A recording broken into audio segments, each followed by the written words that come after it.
Շնորհակալ եմ շատ ազգային ժողովի մեծարգո նախագահ, օրենսդիր գործադիր իշխանության հարգելի ներկայացուցիչներ,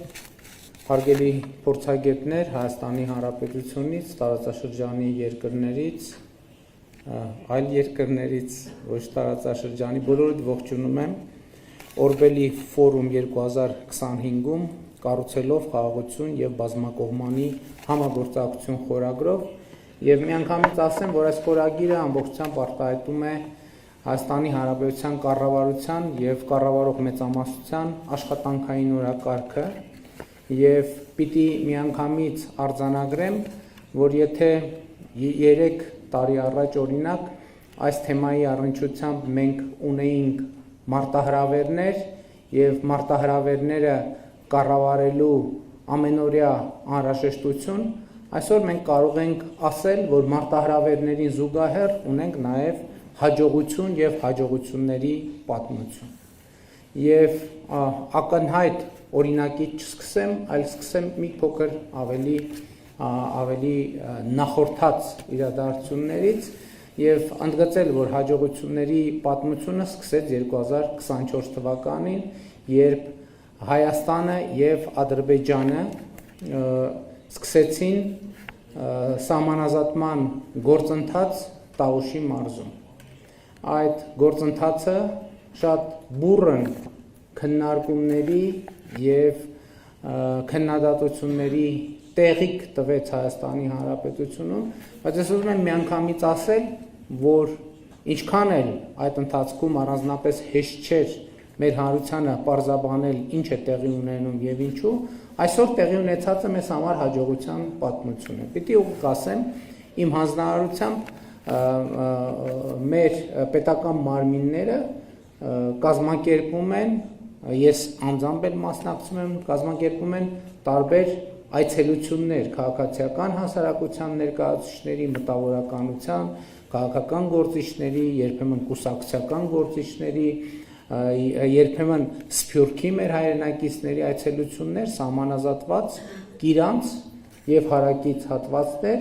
ցույց տալու համար, թե ինչ նկատի ունենք մենք խաղաղության օրակարգ ասելով։ Եվ պիտի ուղիղ եւ անկեղծ ասեմ, հետագայում մենք նաեւ որոշակի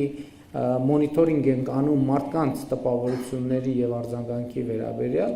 ես առայժմ չունեմ որևէ թեկուզ եզակի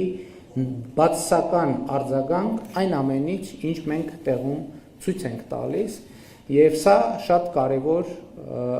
կարեւոր հաջողության պատմություն է, որը ունեցավ շարունակություն 2024 թվականին Հայաստանի Հանրապետությունը եւ Ադրբեջանը ստորագրեցին սահմանազատման հանձնաժողովների, ես ամբողջական անունները մեկ չբերեմ, շատ երկար են անունները, սահմանազատման հանձնաժողովների համատեղ գործունեության կանոնակարգը եւ դրանք երկու երկրներում անցան վավերացման ընթացակարգեր։ Սա ըստ էության Հայաստանի եւ Ադրբեջանի միջև ստորագրված առաջին երկկողմ միջազգային փաստաթուղթն է, որը ունի դե յուրե իրավական ուժ երկու երկրներում։ Այնտեղ ամենակարևոր արձանագրումներից մեկը այն էր, որ երկու երկրների միջև սահմանազատման համար բազային սկզբունք է հանդիսանալու Ալմաթեի հռչակագիրը, եւ սա ըստ էության Հայաստանի եւ Ադրբեջանի միջև միջպետական հարաբերությունների հաստատման անկյունակարային մի կետ է, շրջադարձային մի կետ, որով երկու երկրները ըստ էության արձանագրում են, որ միմյանց տարածքային ամբողջականությունը ճանաչում են 1991 թվականի Ալմաթի հռչակագրի հիման վրա, ինչը նշանակում է, որ Հայաստանը եւ Ադրբեջանը ընդունում են, որ անկախ Ադրբեջանի տարածքը նույնական է խորհրդային սոցիալիստական ադրբեջանական հանրապետության տարածքի հետ, իսկ անկախ Հայաստանի տարածքը նույնական է հայկական խորհրդային սոցիալիստական հանրապետության տարածքի հետ։ Եվ այս փաստը արդեն արձանագրված է նաև նախաստորագրված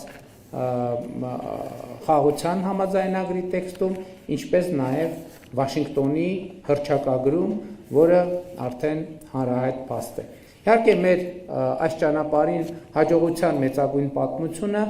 2025 թվականի օգոստոսի 8-ին Վաշինգտոնում տեղի ունեցած խաղաղության գագաթաժողովն էր, որի արդյունքներով ընդունվեց հռչակագիր եւ նախաստորագրվեց Հայաստանի եւ Ադրբեջանի միջև խաղաղություն եւ միջպետական հարաբերություններ հաստատելու մասին համաձայնագիրը եւ այդպիսով Հայաստանի Հանրապետության եւ Ադրբեջանի միջև հաստատվեց խաղաղություն։ Սա կարևոր եւ առանցքային արձանագրումն է Հայաստանի Հանրապետության եւ Ադրբեջանի Հանրապետության միջև հաստատվել է խաղաղություն։ Եվ այս կետից պետք է անդրադառնալ նաեւ հետևյալ հարցին, իսկ այնուամենայնիվ որոնք են մարտահրավերները։ Մարտահրավերներից մեծագույնը եւ հիմնարարը այն է, որ քիչ առաջ իմ արտաբերած նախադասությունը տարօրինակ, օտարոտի եւ անծանոթ է հնչում Հայաստանի Հանրապետության խաղաղություն Հայաստանի Հանրապետության եւ Ադրբեջանի Հանրապետության միջեւ։ Իսկ ինչ է դա նշանակում։ Մենք այս խնդրի հետ առնչվելուց առաջ պիտի արձանագրենք, որ խաղաղությունը անծանոթ հասկացություն եւ միջավայր է Հայաստանի Հանրապետության եւ Ադրբեջանի Հանրապետության համար։ Մեր անկախության առաջին օրից, մեր անկախությունների առաջին օրից մենք չգիտենք, թե ինչ է խաղաղությունը։ Մենք խաղաղություն երևույթի հետ չենք առնչվել երբեք։ Ընդհակառակը նույնիսկ մեր անկախությանը նախորդող շրջանում եւ նախընթաց շրջանում մեր հարաբերությունների առանցքային գործոնը եւ բնորոշիչը եղել է կոնֆլիկտը եւ ըստ էության Հայաստանը եւ Ադրբեջանը անկախություն ստացել են կոնֆլիկտի ֆոնին, կոնֆլիկտի տրամաբանության մեջ եւ կոնֆլիկտից ըստ էության բխած էներգետիկայի շնորհիվ։ Եվ մենք ամենևին չպետքա թերագնահատենք այս փաստը։ Եվ ուզում եմ ընդգծել նաև, որ ավելի քան 30 տարվա կոնֆլիկտը, ընդ որում թվաբանության առումով պետք է արձանագրենք, որ այս խնդիրը կոնֆլիկտի պատմությունը սկսել է 88-87 թվականների վերջից, 88 թվականից, եւ ըստ էության շարունակվել է, թե շարունակվում է մինչև օրս։ Ըստ էության քաղաքական առումով կոնֆլիկտը ավարտված է, կոնֆլիկտը լուծված է, բայց մենք պետք է հասկանանք, որ սոցիալ հոգեբանական առումով եւ 30 եւ ավելի տարվա սոցիալ հոգեբանությունը մի երևույթ չէ, որ ուղղակի կարելի է անջատիչը անջատելով եւ արգելակները քաշելով կանգնեցնել։ Եվ հետևաբար այս դրամաբանությունը ժամանակ առ ժամանակ արտահայտվում է եւ Ադրբեջանում եւ Հայաստանում, արտահայտվում է մամուլում, արտահայտվում է հանրային շրջանակներում, արտահայտվում է փորձագիտական շրջանակներում, արտահայտվում է անգամ երկրների առաջնորդության մակարդակում եւ մենք պետք է նաեւ այս երևույթի հետ հարաբերվելու ճիշտ բանաձևեր գտնենք։ Էլի եմ ասում 30 եւ ավելի տարվա կոնֆլիկտը մի բան չէ, կամ ընդհանրապես գիտեք, 30 եւ ավելի տարվա ցանկացած երևույթ, որ 30-35 տարի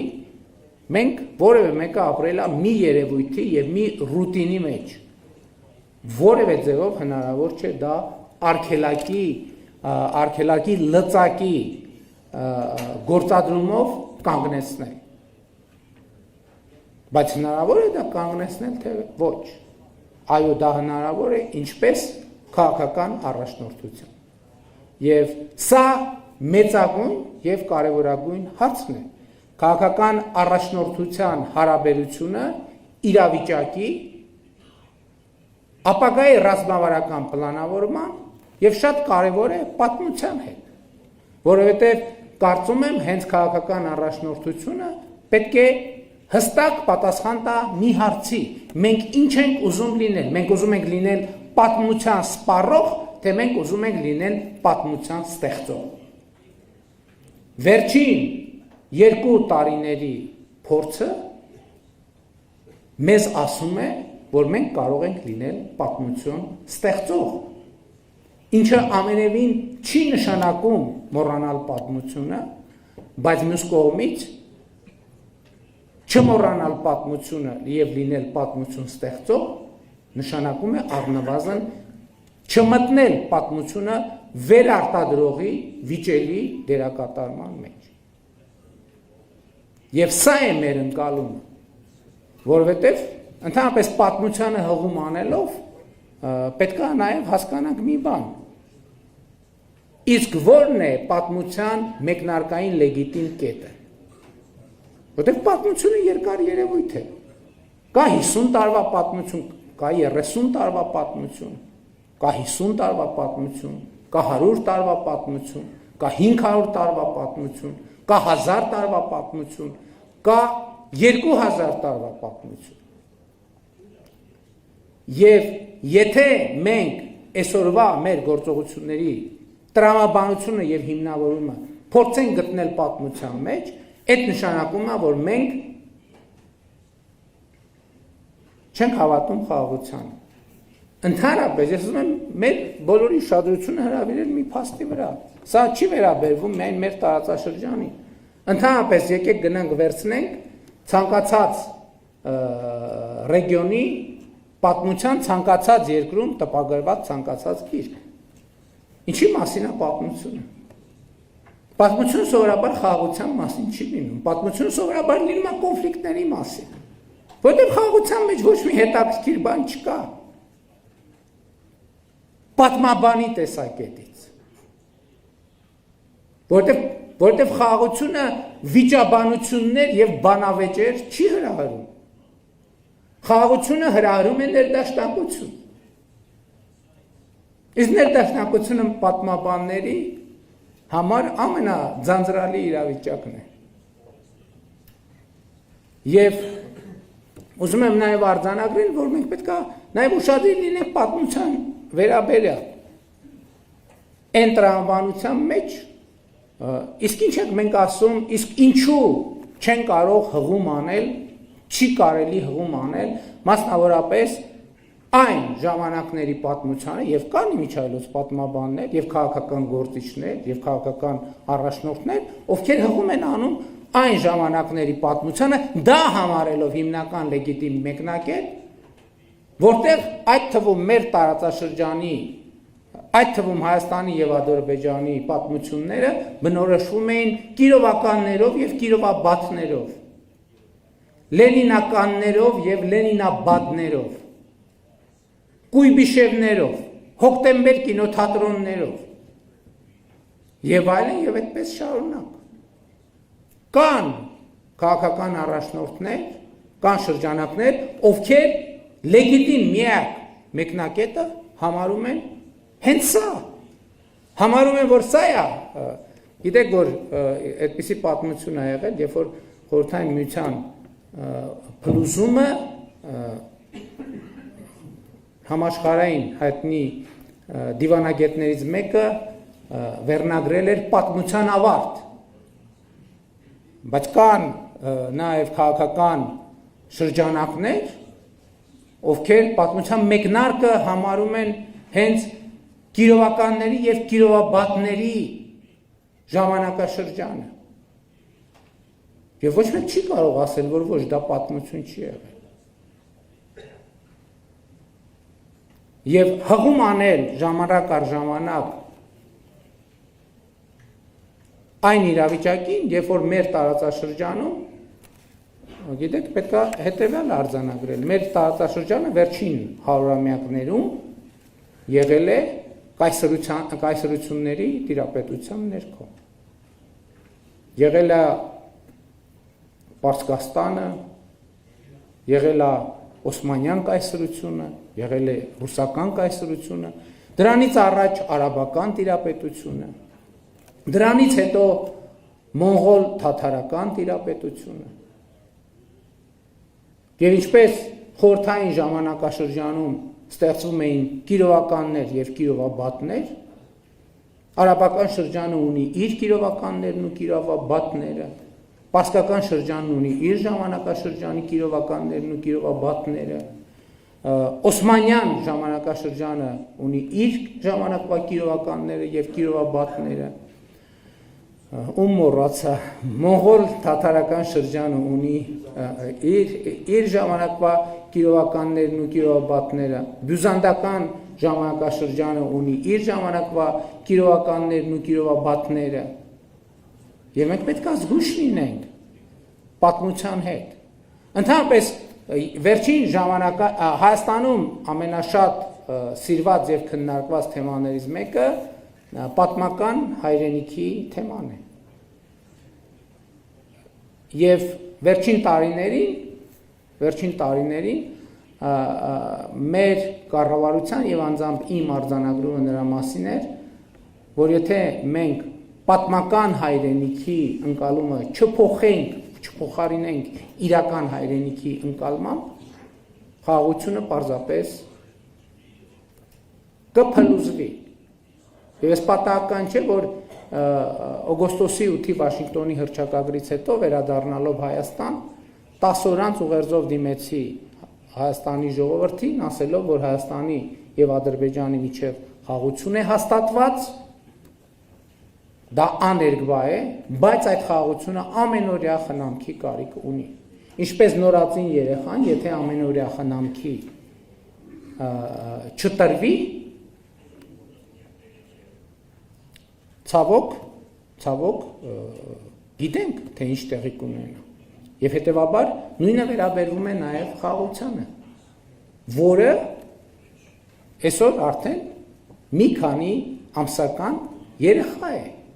Եվ մենք պետք է կայացնենք որոշումներ, մենք ուզում ենք խնամենք այդ երեխային, թե մենք ուզում ենք, որ դա տեղի չունենա։ Հայաստանի Հանրապետության կառավարության եւ ժողովրդի կամքը անսասան է, մենք շարունակելու ենք խնամել երեխային, որը իդեպ շատ կարևոր է։ Այս խաղաղությունը մեր ձեռքերով ստեղծված խաղաղություն է։ Սա եզակի դեպք է։ Մեր ասելով նկատի ունեմ Հայաստանի եւ Ադրբեջանի։ Սա այն խաղաղությունն է, որ այո դժվարությամբ, բայց մենք մեր սեփական ձեռքերով ենք ստեղծել։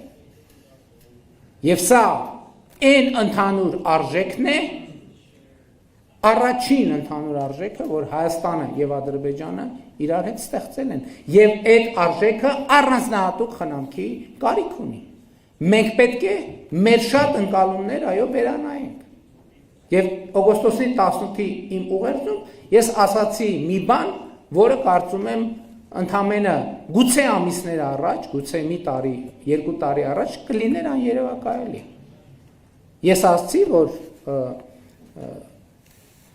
Լեռնային Ղարաբաղից տեղահանված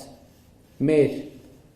քույրերի եւ եղբայրների վերադարձի օրակարգը համարում եմ վնասակար խաղաղության համար։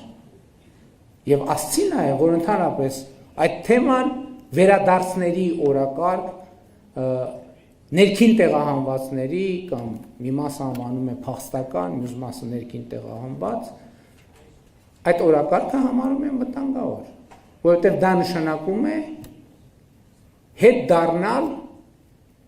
կոնֆլիկտի նախնական պարամետրերին։ Ես ձեզ ընդհանրապես մի օրինակ եմ ուզում բերեմ, դա ցույց տալու համար, թե տրամաբանության որոշակի ինչպիսի խզումներ են երբեմն տեղի ունենում։ Երբեմն այդ թվում տարածաշրջանի կոմունիկացիաների քննարկումների տիրույթում եւ Հայաստանում եւ Ադրբեջանում հնչում են տեսակետներ, թե օրինակ երկու երկրների քաղաքացիները կարող են որոշակի հոգեբանական բարդություններ ունենալ միմյանց սահմանային եւ մաքսային ծառայությունների հետ առնչվելիս։ Եվ սա մենք ասում ենք լրջագույն դեմքով։ Ընդ որում սա հնչում է թե Հայաստանում, թե Ադրբեջանում։ Հետո խոսում ենք փախստականների վերադարձի մասին։ Այսինքն 5 րոպեան, 3 րոպեանոց կամ նույնիսկ 20 վայրկյանոց կոնտակտը համարում ենք պրոբլեմատիկ, բայց հետո Հայաստանում օրինակ ասում են, որ Նախճեվանից տեղահանվածները, Բաքվից, Սումգայիթից եւ այլն մնացած պետք է վերադառնա, այսինքն ասում են, որ մաքսային սահմանապահի հետ 30 վայրկյան կոնտակտ հետ պրոբլեմա ոնց կլինի, չի կա, դա աներևակայելի է։ Ես այն չի համար եմ ուզում ցույց տալ, ինչի համար եմ սա ասում։ Ասում եմ ցույց տալու համար, որ այստեղ տրամաբանության խզում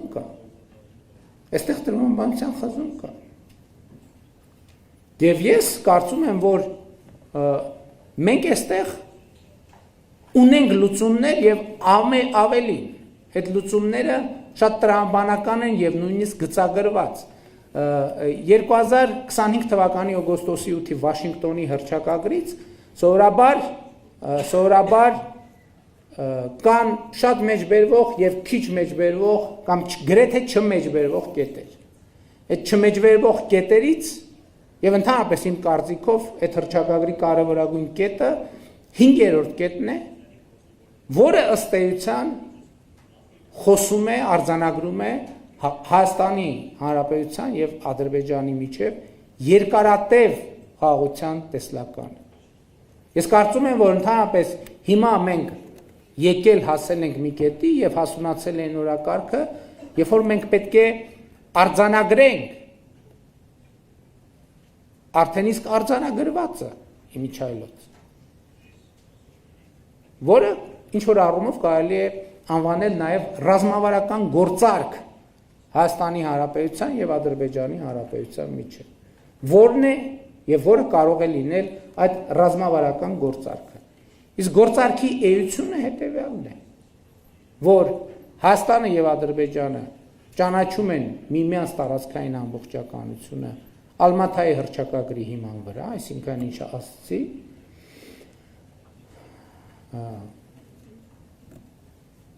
բացում են տարածաշրջանային կոմունիկացիաները արդեն իսկ հռչակված Վաշինգտոնի հռչակագրի հիման վրա, իրականացում են դելիմիտացիա արդեն իսկ համաձայնեցված կանոնակարգի հիման վրա եւ հանգիստ են թողում միմյանց։ Շատ պարզ բան։ Հանգիստ են թողնում միմյանց։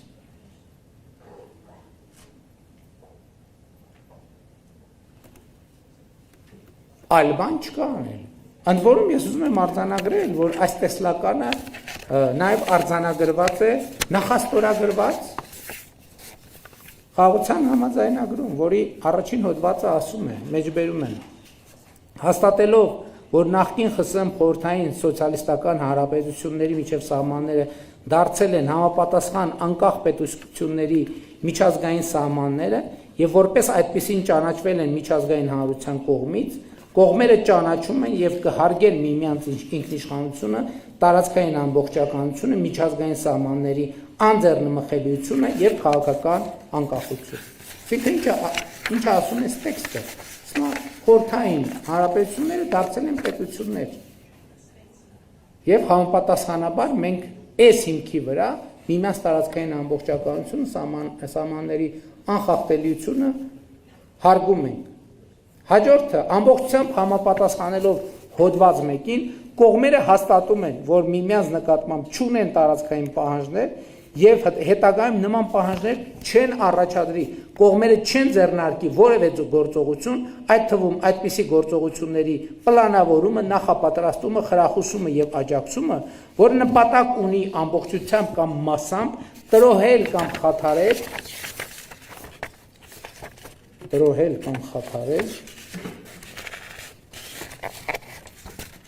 մյուս կողմի տարածքային ամբողջականությունը կամ քաղաքական միասնությունը։ Ուզում եմ ընդգծել, որ խաղաղության համաձայնագրի նախաբանում նույնպես հղում կա Ալմաթայի հռչակագրի։ Նկատի ունեմ խաղաղության ճարտարապետությունը քաղաքական մակարդակում ամբողջությամբ կառուցված է։ Ես հիմա այլ հոդվածներ չեմ մեջբերի, բայց Վաշինգտոնի հռչակագիրը համաձայնագրի նախաստորագրված տեքստը երկու երկրների սահմանազատման հանձնաժողովների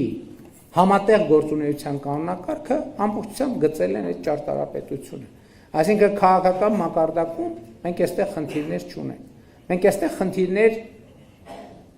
ունենք սոցիալ հոգեբանական մակարդակում։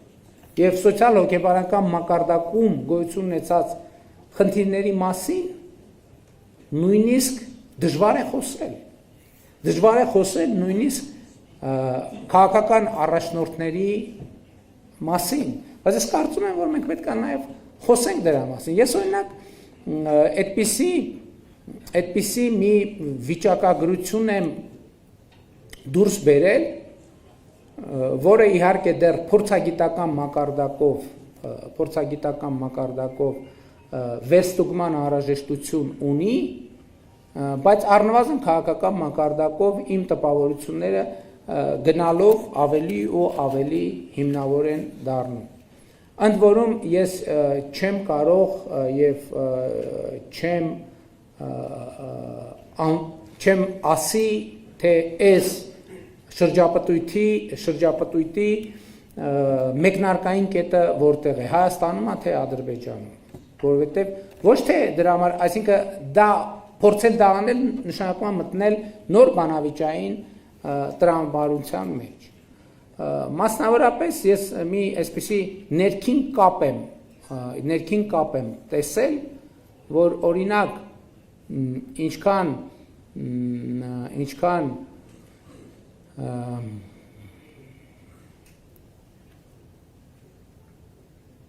Ադրբեջանում օրինակ հնչում է Բասարգեչար անունը, այնքան Հայաստանում հնչում է Արցախ անունը կամ Կովսական անունը, այնտեղ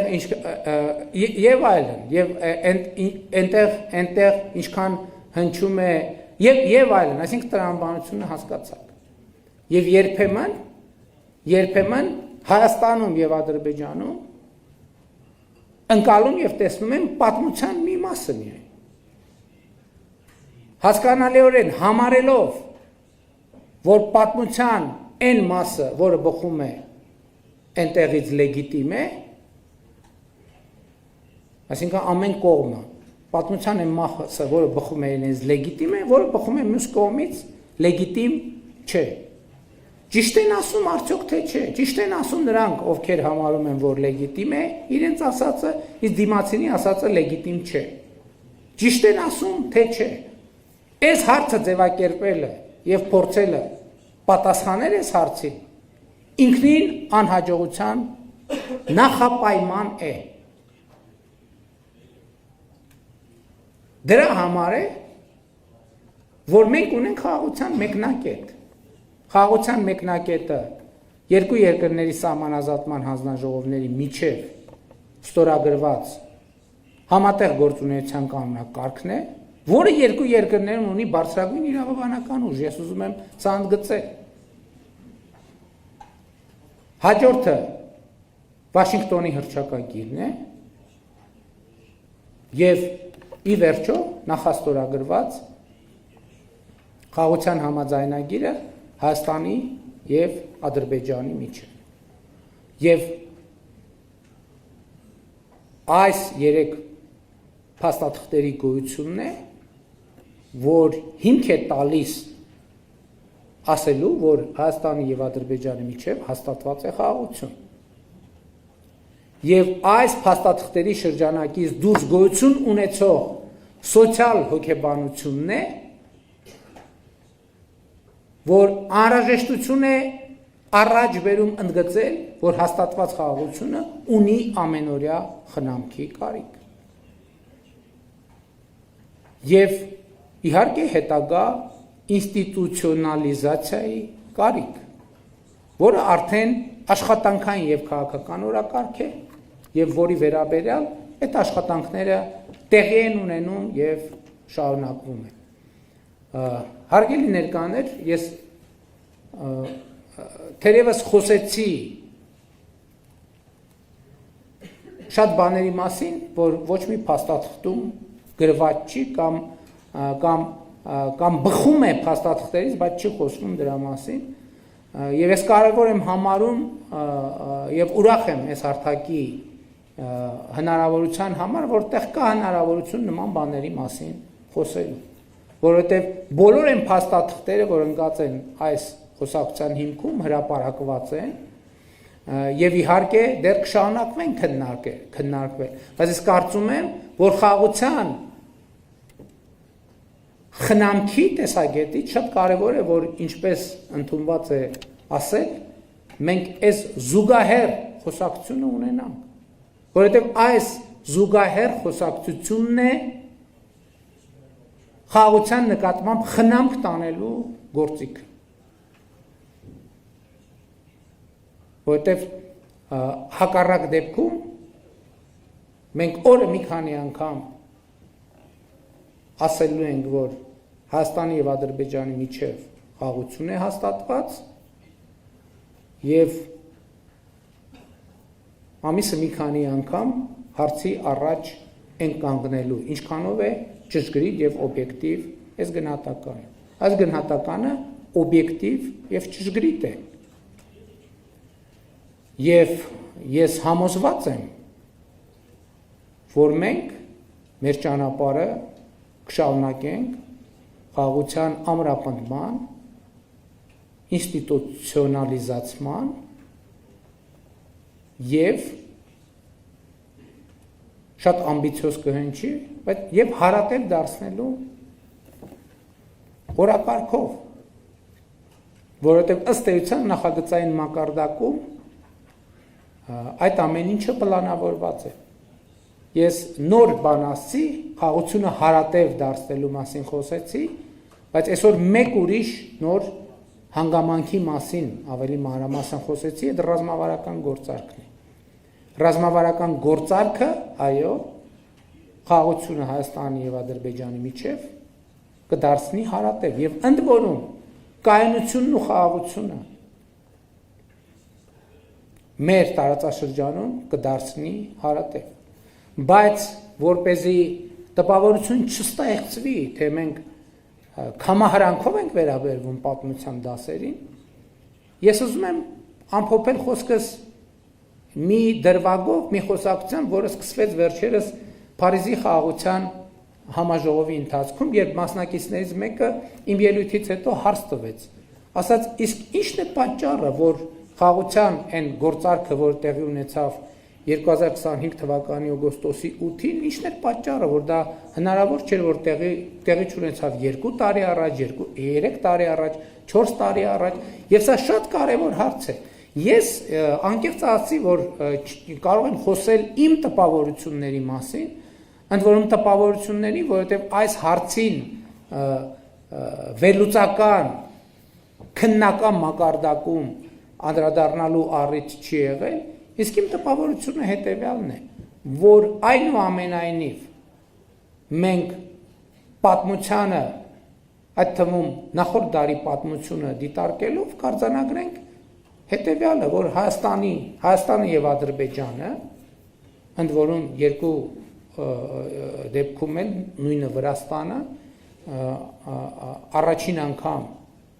ունեցան հանրապետություններ, այսինքն անկախություն հռչակեցին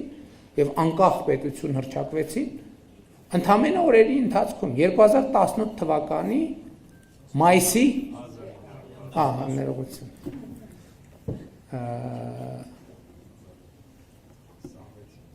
Միջանց այդ պատմության զուգահեռներն էլ է շատ կարևոր, որովհետև 1918-ից 25 թվականը եւ 2018-ից 25 թվականը։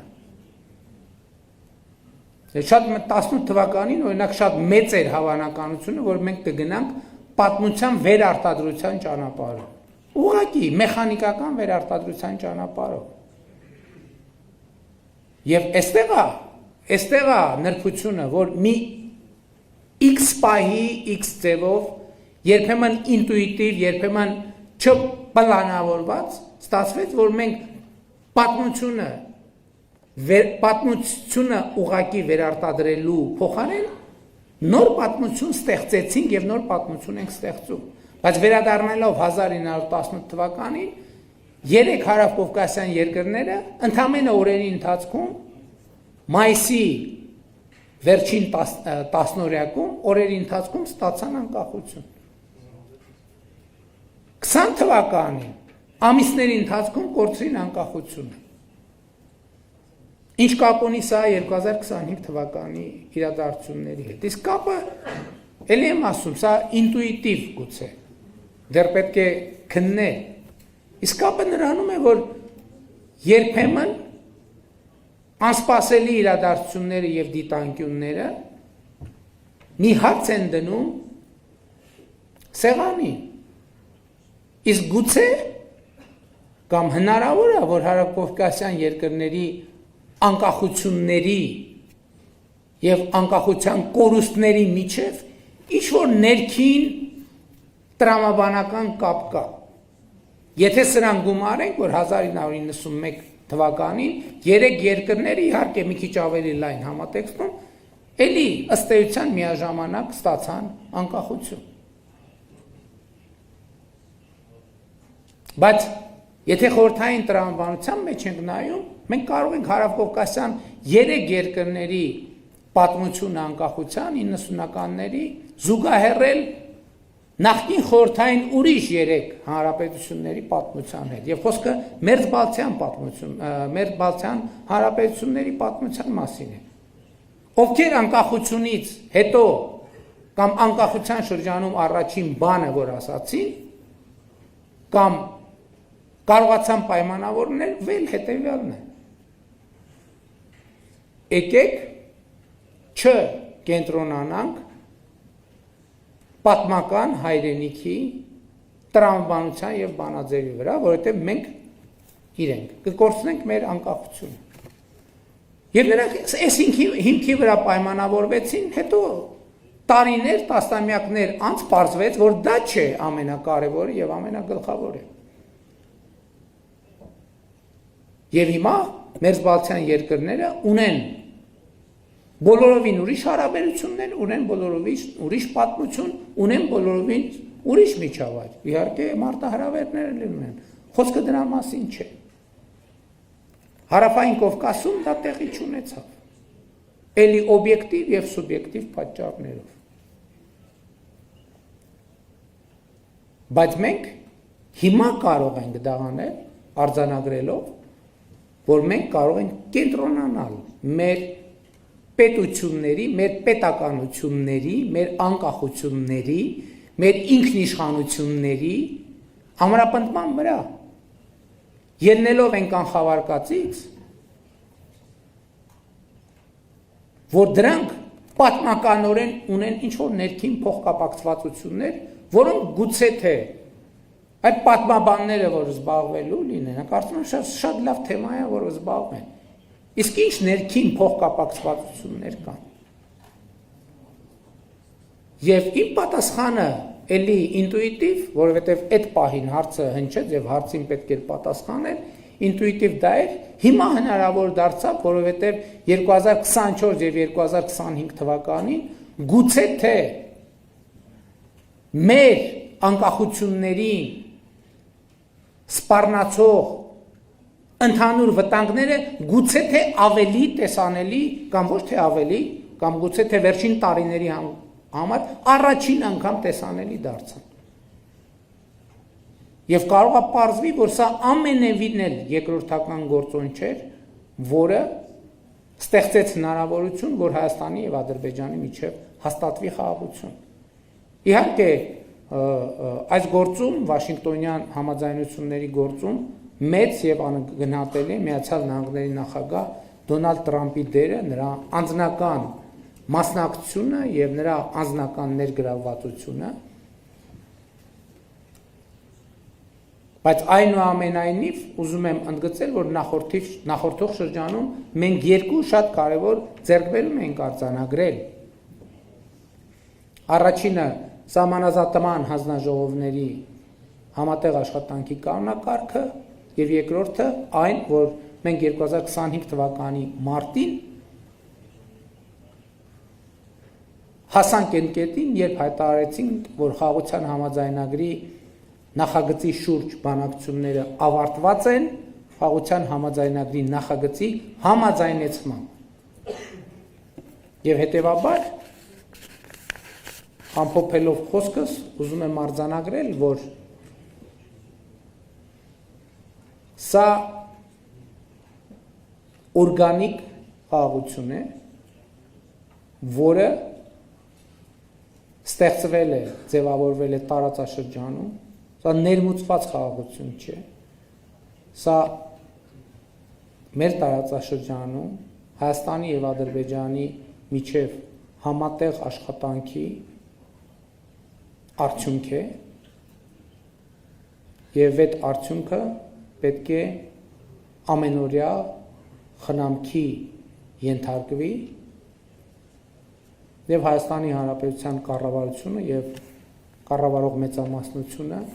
նվիրված են այս օրակարգին եւ մենք շարունակելու ենք առաջ ընթանալ այդ ռազմավարությամբ։ Շնորհակալ եմ եւ պատրաստ եմ մի քանի հարցերի պատասխանել։